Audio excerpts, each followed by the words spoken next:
வணக்கம் நண்பர்களே. எனது பெயர் ஆ. சொர்ணராஜ், பிரிவு அலுவலர் ஓய்வு, தலைமைச் செயலகம். இது ஒரு ஆஃபீஸில் நடந்த உண்மை சம்பவம். ஒருத்தர் ரிட்டையர் ஆகிறாரு. அவருக்கான ரிட்டையர்மெண்ட் பெனிஃபிட்ஸை வாங்கி கொடுக்கறதுல வீணான காலதாமதம் ஏற்படுத்துகிறாங்க. அதன் மூலமாக சம்பந்தப்பட்ட நபர்களுக்கு என்ன மாதிரியான பாதிப்பு வந்துச்சு அப்படிங்கிறத பற்றி தான் இந்த வீடியோவில் நம்ம பார்க்க போகிறோம். சரிங்களா? ஒரு ஆஃபீஸில் ஒரு சூப்பரண்ட் வேலை பார்த்துட்டு வர்றாரு. ரிட்டையர் ஆகிடுறார். ரிட்டையர் ஆனதுக்கப்புறம் அவருடைய பென்ஷன் ப்ரப்போசலுக்கான பேப்பர்ஸ் எல்லாமே ஆஃபீஸில் சப்மிட் பண்ணுறாரு. அதோடு சேர்த்து அவருக்கு வர வேண்டிய எஸ்பிஎஃப் அமௌண்ட்டுக்கான அப்ளிகேஷனை கொடுக்குறாரு. அப்புறம் இஎல் என்கேஷ்மெண்ட்டு, அன்எர்ன்டு லீவ் ஆன் ப்ரைவேட் அஃபேர்ஸுக்கான என்கேஷ்மெண்ட்டு, இதுக்கு எல்லாமே அப்ளிகேஷன் ப்ராப்பராக கொடுத்துட்றாரு. கொடுத்துட்டு அவர் என்ன பண்ணுறாருன்னா, ஆஃப்டர் ரிட்டையர்மெண்ட்டு அவருடைய சொந்த ஊருக்கு ஷிஃப்ட் ஆகி போயிடுறார். இப்போ சென்னையில் வேலை பார்த்துட்டு இருந்திருக்காருன்னு வச்சுக்கோமே. அவர் திருநெல்வேலிக்கு அவருடைய சொந்த ஊர் ஷிஃப்ட் ஆகி போயிட்டார். இப்போ வீடு ஷிஃப்ட் பண்ணி போனதில் அவர் இதில் கவனம் செலுத்தலை. அவர் சொந்த ஊரில் போயிட்டு எங்கே செட்டில் ஆகிறது, அடுத்த கட்ட நடவடிக்கை இல்லைன்னா இதுகளில் இருந்திருக்கார். இப்போ இதில் ஆஃபீஸில் என்ன பண்ணியிருக்காங்கன்னா, அவருடைய எஸ்பிஎஃப் அமௌண்ட்டை வாங்கி கொடுத்துட்டாங்க. ஏஜி ஆஃபீஸுக்கு அவருடைய பென்ஷன் பேப்பரை ஃபார்வேர்ட் பண்ணி அனுப்பிச்சிட்டாங்க. இதில் நடுவில் என்ன நின்று போச்சுன்னா, அவருக்கான இஎல் என்கேஷ்மெண்ட்டும் அன்எர்ன்டு லீவ் ஆன் ப்ரைவேட் அஃபேர்ஸுக்கான என்கேஷ்மெண்ட்டுக்கான ஆர்டரும் இஷ்யூ பண்ணாமல் பெண்டிங்கில் வச்சுருக்காங்க. இப்போது 2 மாதம் கழித்து அந்த இண்டிவிஜுவல் ஆஃபீஸுக்கு அந்த சூப்பரண்டு, இப்போ எஸ்டாப்ளிஷ்மெண்ட் பார்த்துட்டு இருக்கக்கூடிய அந்த சூப்பரண்டுக்கு ஃபோன் பண்ணி கேட்குறார். இந்த மாதிரி எனக்கு லீவ் காசு இது வரைக்கும் வரல, அதுக்கு ஏதாவது ஆர்டர் ரிசீவ் பண்ணியிருந்தீங்கன்னா எனக்கு அனுப்பிச்சி வைங்க அப்படிங்கிற மாதிரி கேட்குறாரு. அப்போ அந்த சூப்பரண்டு பதில் சொல்கிறாரு, நீங்கள் அதுக்கான அப்ளிகேஷன் இது வரைக்கும் கொடுக்கல அப்படின்னு சொல்கிறார்.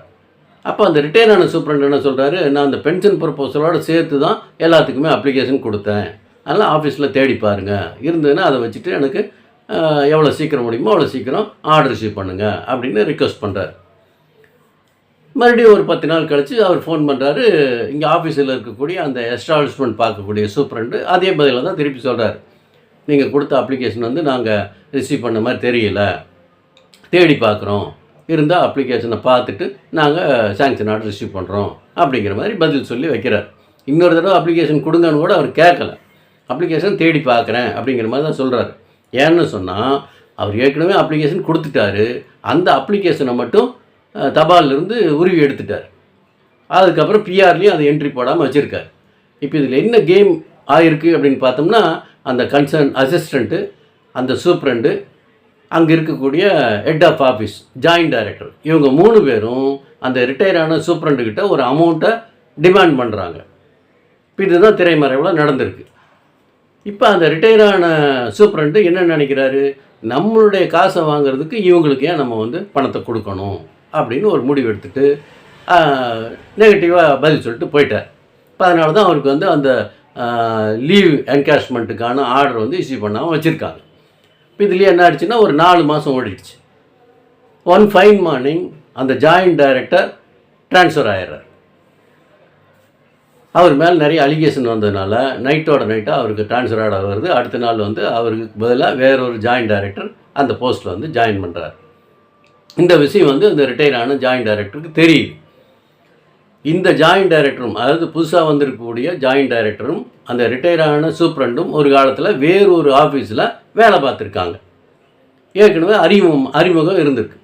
இப்போ அந்த ரிட்டையர் ஆன சூப்பரண்டு இந்த ஜாயிண்ட் டைரக்டர் நேராக பார்க்குறார். பார்த்துட்டு அவர்கிட்ட கிரீவன்ஸை சொல்கிறார்.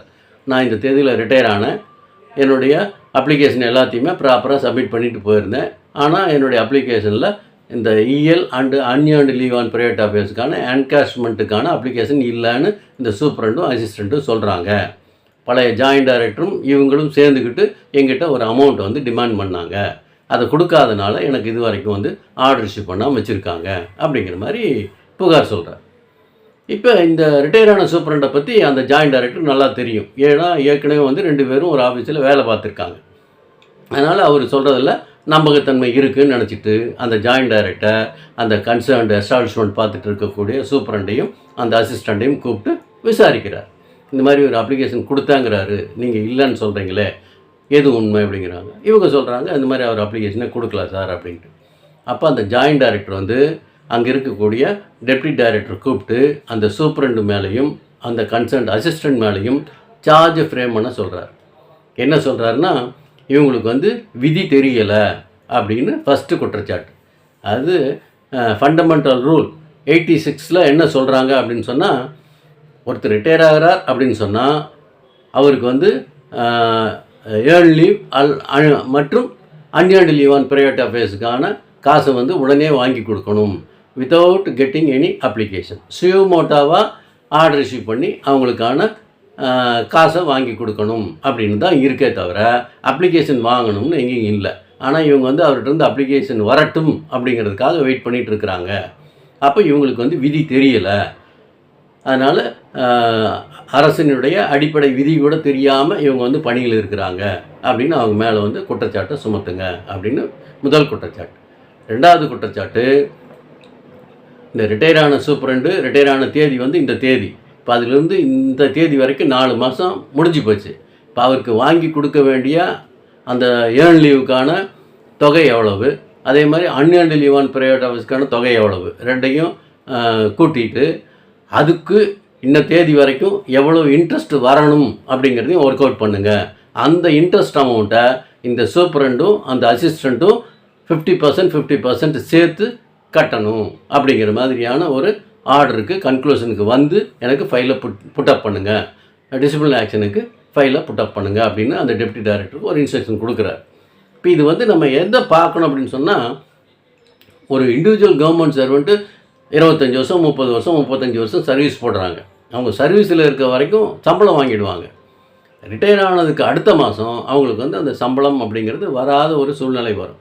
அப்போ அவங்க எதை வச்சுக்கிட்டு மேனேஜ் பண்ணணும் அப்படின்னு சொன்னால், அவங்களுடைய ஓய்வு கால பலன்களை வச்சுக்கிட்டு தான் அவங்க அடுத்த கட்டத்துக்கு நகரணும். ஒன்று அவங்களுடைய குடும்பத்தில் இருக்கக்கூடிய குழந்தை குட்டிகளுக்கு கல்யாணத்தை பண்ணணும், அல்லது சொந்த வீடு கட்டுறது அவங்களுடைய அடுத்த கடமையாக இருக்கலாம், அல்லது வாங்கின கடன் ஏதாவது இருக்கும் அதை அடைக்க வேண்டிய சூழ்நிலை இருக்கலாம். அப்புறம் அன்றாட குடும்ப செலவுகளுக்கும் அவங்களுக்கு பண தேவை இருக்கும். இப்போ அந்த மாதிரியான ஒரு சூழ்நிலையில் ஒரு இண்டிவிஜுவல் கவர்மெண்ட் சர்வெண்ட் ரிட்டையர் ஆனதுக்கப்புறம் அவங்களுக்கு பெற்று வழங்கப்பட வேண்டிய ரிட்டையர்மெண்ட் பெனிஃபிட்டை குறிப்பிட்ட காலத்துக்குள்ளே வாங்கி கொடுக்கறதுல காலதாமதம், அது வீணான காலதாமதம் ஏற்படுத்தினால் அதுக்கான பாதிப்புகள் இந்த மாதிரியான சூழ்நிலையும் வர்றதுக்கு வாய்ப்பு இருக்குது. இதை தெரிஞ்சுக்கணுங்கிறதுக்காக தான் இந்த வீடியோ. சரிங்களா? நன்றி, வணக்கம்.